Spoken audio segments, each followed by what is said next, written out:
Gek oor haar eie Afrika, ondier episode 84. Lia het nie gisterand oorgeskuif na haar eie woonstel nie. Op 'n stadium toe sy so halfhartige poging aangewend het om uit te stap, het Sergio haar in sy arms geneem en sy het daarin gesmelt. Dit was hemels. Vanoggend het sy langs Sergio wakker geword en hulle het saam koffie gedrink en beskuit geëet. Hy het gery en sy is na haar woonstel en studio om te gaan stort en toe besef sy, daai tyd van die maand het aangebreek en sy het byna geen krampe wat haar dag verder veral opneek nie. Met ywer en opgewondenheid werk sy aan nog bordjies en pakkies wat sy na Tofu moet neem. Saam met van haar oue werke en Sergio se bakkie met Gatto se voetafdruk, gaan sy so gou as moontlik haar baksel aan die gang sit. Haar kern is mos nou nie van industriële afmetings nie, en haar prosesse is vinniger en makliker as die standaard. Sy verf oksiede en kleur op leerhardklei, en dan verf sy die glasuur bo dit alles. As sy vandag nog kan klaar bou, en deur die nag verf, kan sy môre aand deurnag bak. Teen die tyd dat hulle donderdagmiddag vlieg, kan sy uitpak en saamneem. Dit is 'n stywe program, maar dit is haalbaar. John stap 11:30 by haar studio in. Hy en die Dustel was dus op pad na Bonsai. Hulle moet gaan inkope en aankope doen vir Sergio se Franse gaste wat môre inkom. Wil sy saamry en is daar iets wat sy vir die kampeerterrein benodig? Lia dink 'n oomblik na en toe skud sy haar kop negatief. Nee, die gaste wat gaan tent opslaan, gaan saam met die res van die Franse in die huis eet. En die kos is in elk geval nie haar probleem nie. Pierre en Maria het besluit op kos maak beurte. En hulle sal self sorg dat daar genoeg te eet en te drink is vir almal.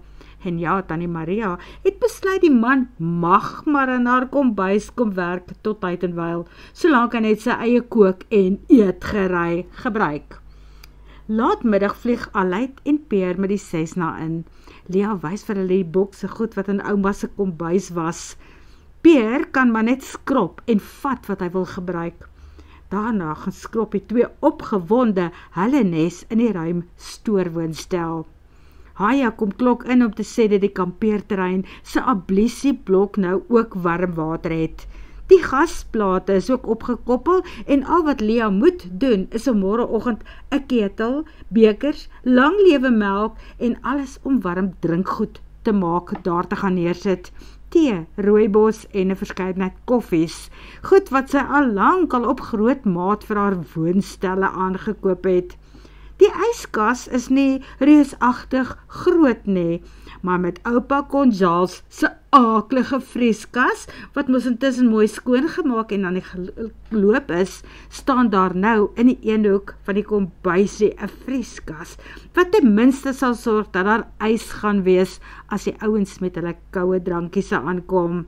Hulle gaan in elk geval vir hulle self ook drinkgoed saambring, meer as wat hulle behoort te gebruik. Wanneer Sergio teen 5 uur inry, het hy skaars tyd om haar te kom groet, of Maria en Peer konfiskeer hom. Hulle wil graag die paar dae se spyskaarte met hom bespreek, en Sergio moet kom kyk of hy tevrede is met die 8 kamers in die huis, wat Maria mooi gemaak het. Dan het Maria sommer 'n herderspastei aan mekaar geslaan, sodat hulle kan eet en praat, terwyl hulle die saak bespreek. Kom jy, Lia? Sergio wil haar nie by die studio agterlaat nie. Nee, my engel, ek is besig met 'n bestelling om saam te neem na Tofu toe. Vanaand is dit deernag vir my. Sy kan sien hoe sy gesig val. As dit van hom afhang, sou hy sweerlik waar net daar by haar gebly het. Maar nou is die lewe aan die gebeur en hulle is deel daarvan. Boonop is sy werksmense mos nou op pad. Teen 8 uur bekyk Lia al die werk wat sy gemaak het. As jy 'n pottebakker is, moet jy beplan. Elektrisiteit is duur. Sy sny denkbeeldige rakke en besluit dat die oond vol genoeg is tussen die goed daarop pak. Toe begin sy oksied opverf op die ouetjies wat droog is. Sy staan buite en skeer toe Sergio met 'n bordjie kos vir haar aankom. Hy sê hy sal nie kan slaap as hy dink dat sy vanaand nog niks geëet het nie. Om hom tevrede te stel, gaan was sy haar hande en pik so 3 happies uit daardie bord. Sergio maak vir hulle elkeen 'n beker koffie en toe bedui hy oor sy skouer na sy eie plek toe. Hy moet maar gaan slaap, môre is 'n lang dag. Maar ek hou nie daarvan dat jy hier buite staan en skuur nie. Jy weet dat die ouens nie regtig deur die elektriese veiligheidsheining buite gehou word nie. Wel, hierdie is die laaste stukke, sê sy. Ek sal die res van die werk binne gaan doen. Buitendien, ek oorweeg dit om sommer in die volgende uur of 2 self plat te val.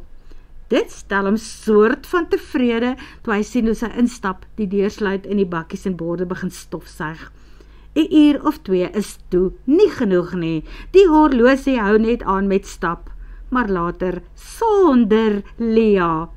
Goeiemôre, wakker word my engel. Dis Dinsdagoggend en Sergio soen haar op die wang. Hy vou sy arms om haar, waar sy by haar bliktafel op haar hand aan die slaap geraak het. Hy het sy eie sleutel gebruik om in te kom, wat beteken dat sy hom waarskynlik nie eens gehoor klop het nie. Die visbordjies het 'n ekstra blerts waar die kwas uit haar hand geval het, maar dit is daarom nie die grootste probleem nie. Sy kan dit net weer afskuur. Sergio skakel alweer ketel aan en terwyl hy wag dat dit kook, kyk hy ondersoekend na haar. Het jy ooit enigsins gisterand geslaap, Lia? Sy oë val op die hoeveelheid werk op die tafel voor haar. Nee, jy, ek glo nie jy was in die bed nie. Ek is amper reg om weer 'n oond te bak. Ek het bietjie lank bly werk, maar dit is naby. Maar ek moet erken, ek is nou nogal pasted.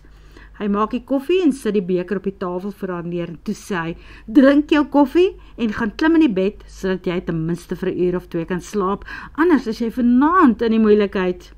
O gits, is jy regtig al op pad werk toe? Vra sy bekommerd. Ja, en jy onthou mos, vandag kom my baase en hulle entourage hier aan, en jy mag nie vanaand se ete uitsit nie. Nee, ek beloof jou, ek sal nie. Sy staan haastig op. Maar dit laat my dink, ek moet die koffies en tees gaan uitpak in die kamp se kombuis. Hoe laat verwag jy hulle? Wel, vermoedelik so rondom middagete, hier op Hurtes Retreat. Maar ek moet net eers gou 'n draai by die hospitaal en Leeuplaas gaan maak. Ek het gewonder of jy sou kon saamry, maar nou stel ek eerder voor dat jy vir 'n uur of 2 gaan slaap. Ek is bang jy val om, en ek wil jou nooit weer van die vloer af opskraap, nee. Lia neem 'n slukkie uit die beker en toe glimlag sy vrolik. O, gits nee, ja, dit was presies 'n maand gelede. Maar dankie tog, die operasie het gewerk. Kyk na my, niks meer pyn nie. Sergio se oë rek wyd. Jy bedoel, dit het begin en jy is okay? Net so. Okay. Maggies, kan die man nie maar bly wees vir haar part nie. Vir 'n kort oomblik staan hy daar en sy kan sweer, hy lyk soos 'n kleuterskool seentjie wie se kolwyntjie koekie versuursuikerkant in die sandpit geval het. Lia kyk op haar horlosie teen die muur. Ek kan nie glo dat die nag net so verbygegaan het nie. Ek het nog teen 3 uur besluit om 'n slag te gaan slaap, toe besluit ek om net 'n laaste klompie rooi op die klei te sit. Dan het jy deernag gewerk, ingesluit die deel waar jy navorsing oor die projek gedoen het met jou kop op jou arms. Hy glimlag en soen haar weer. En nou my pragtige engelpop prinses, moet ek by die werk kom. Gaan hy elke maand so voel? Wonder Sergio toe op Hurtes Retreat wegry. Dit is nie asof hulle in die mark is vir een of hard probeer vir 'n baba nie. Dit is ook nie asof hulle hierdie maand, soos wat hy by sy vriende al gehoor spot het, geoefen het nie. Daar was geen rede eens om te dink dat so iets kan moontlik wees nie. Maar nou voel hy teleurgesteld, omdat Lia van hom gesê dit is sulke tyd.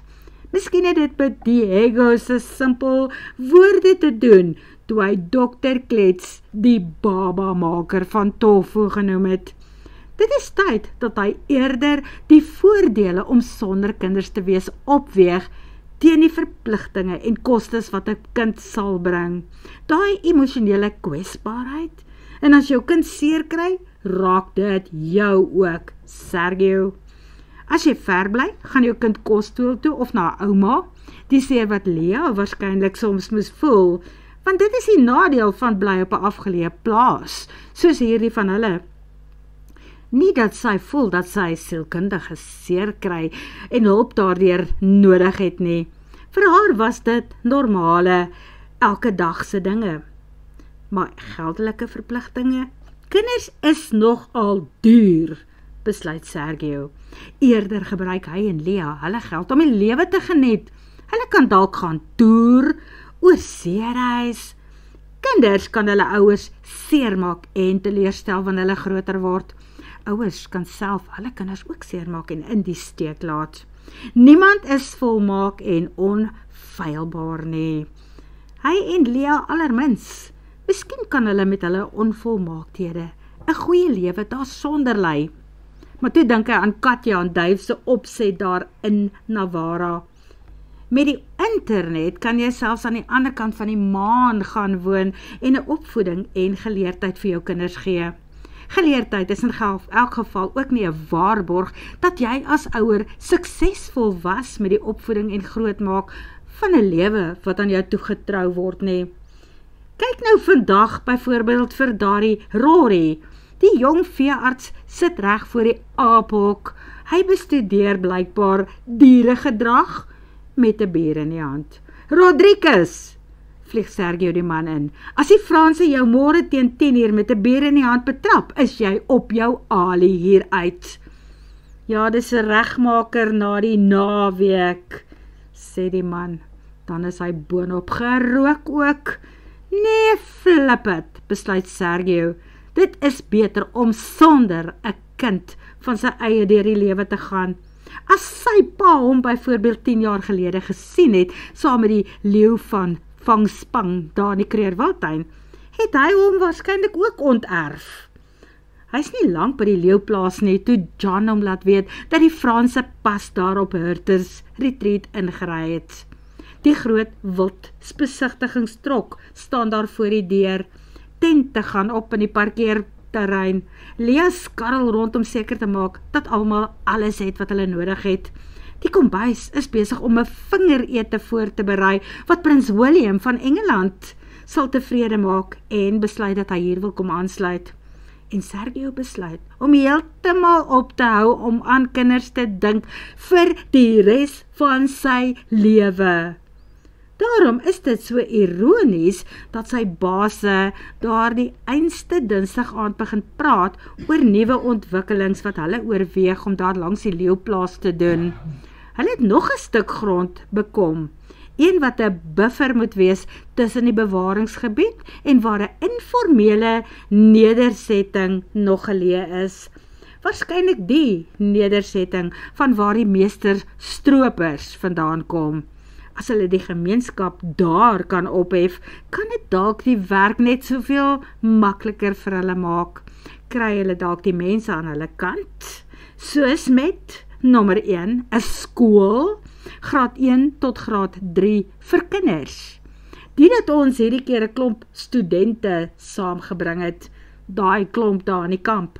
Ek glo vas dat jong mense moet eers iets aan die gemeenskap teruggee, voordat hulle daaruit kan begin vat, sê die baas se vrou. Maar ook 'n skool wat opleiding kan verskaf vir volwassenes, gratis. 'n Vaardigheidsskool waar mense kan leer om basiese werke te doen. Kook, naaldwerk, maakwerk en herstelwerk van klere, selfs kuns en kunsvleit, sê een van die ander. Kuns en kunsvleit? Glimlag Sergio trots. Lea was nogal 'n kunstdosent by 'n college. Regtig? Wel, miskien sal sy belangstel om vaardighede by ons skool te kom onderrig, vra een van die ander manne. Ek sal nogal daarvan hou om mense te leer om goedjies te maak, maar dan sal ek dit by hulle wil koop vir my eie curio winkel. Miskien gaan ek een hier doen en ook in bonsai en dan daar by die see. Ek het pas my eie pottebakkery ateljee begin en sal nie te veel tyd aan so iets kan afstaan nie. Bieg Lia. Wel, ons het nie te veel geld om vir die mense voltyds in diens aan te neem nie. Die vrou haal die kat van die ander ou se skoot af. Dit is nou haar beurt om vir Gatto, die Afrikaat-kat, te troetel. Sy is nou dragtig, sê Sergio. So waar! Veels geluk, Sergio en Lia. Nou wanneer kom julle baba? Sien des te meer rede om daardie skooltjie hier aan die gang te kry. Hulle begin lag en Sergio sê, nee man, nie Lia nie, ek praat van die kat. O my aarde, was dit beplan. Die vrou dop vir Gatto om en bekyk haar onderkant. Absoluut nie, antwoord Sergio en probeer streng klink, terwyl hy byvoeg, maar nadat sy afgelaai het, sluit ons die fabriek permanent, glo my. Ja, dit bring ons natuurlik by die ander ding, wat ons voel ons moet doen by ons nuwe ontwikkeling. 'n Hospitaaltjie en 'n kliniek. Daar moet basiese gesondheidsorg vir die gemeenskap ook wees. Ons sal beslis 'n paar dokters in diens wil neem.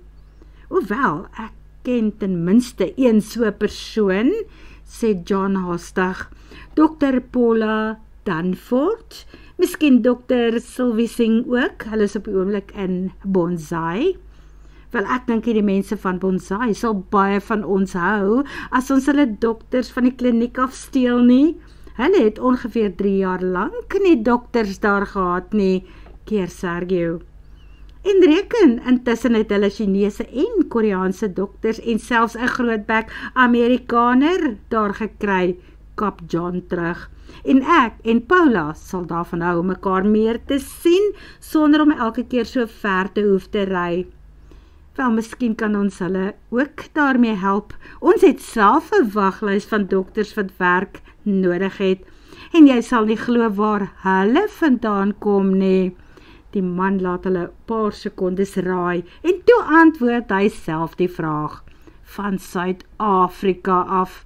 Kan jy glo dat die dokters van julle buurland nie werk in hulle eie land kan kry nie? Ja, ek kan dit absoluut glo.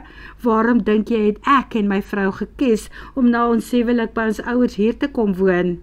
So sal ons liewer nie oor die politiek en onregte teen sekere velkleure in Suid-Afrika praat nie, sê John.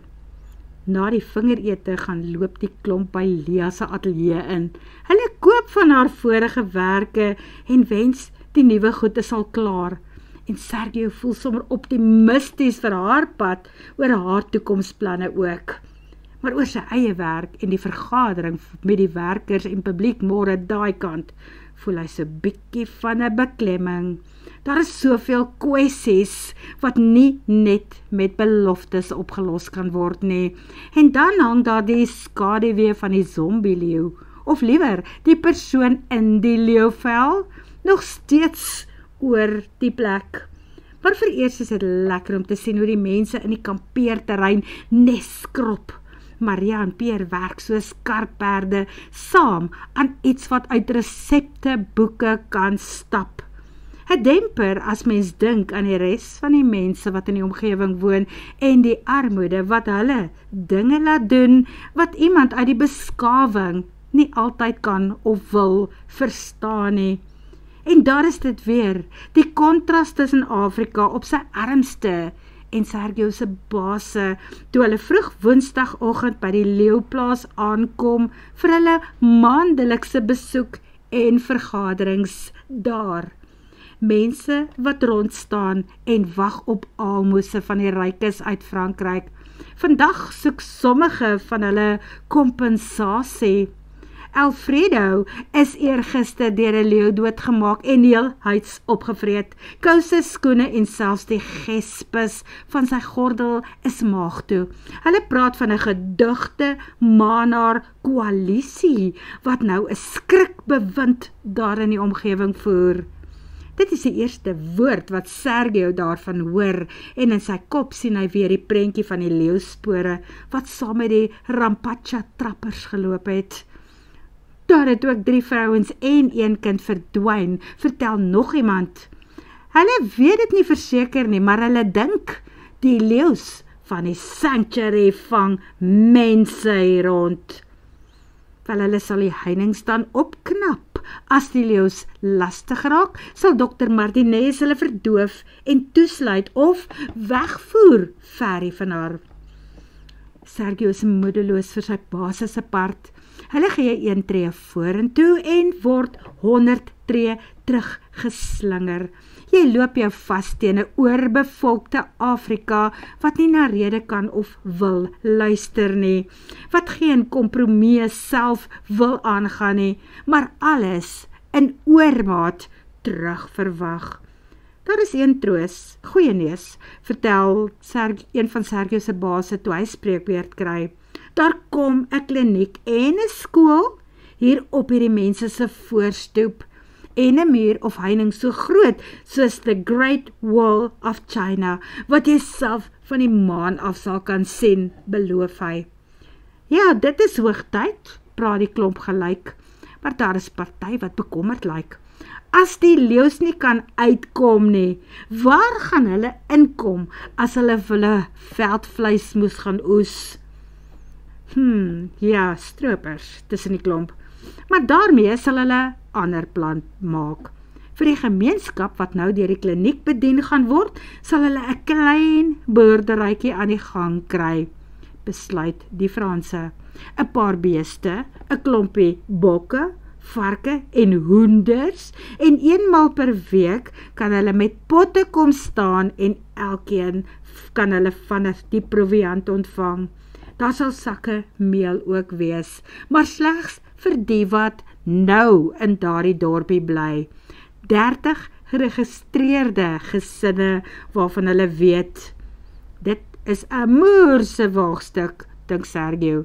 30 gesinne vandag, 1000 teen die einde van volgende maand. In Afrika kan jy nie wen nie. En toe is daar nog eise uit die gemeenskap. Al daai goeders gaan nie vir Alfredo, die 3 vroue en daai kind terugbring nie. Hulle dreig dat hulle van nou af enige leeu wat sy poot buite die heining van die park en die bewaringsgebied gaan sit. Hulle die spoor sal sny en voor die voet sal doodmaak. Dan gaan hulle daai diere verkoop aan mense wat groot geld betaal. Leeuonderdele behaal goeie pryse in die moetiebedryf van Afrika, sê die een ou. Wel, as ek so 'n persoon vang, sal hy toegesluit word, sê Sergio ferm. Wel, jou eie mense koop daai van ons, roep een van die manne daar uit die agterste rye uit. Nee, nie my eie mense nie. Maar van wie praat jy? Wil Sergio weet. Ons praat van daai man wie se naam Ralph Jameson is. Nee, Ralph Jameson is beslis nie my mens nie.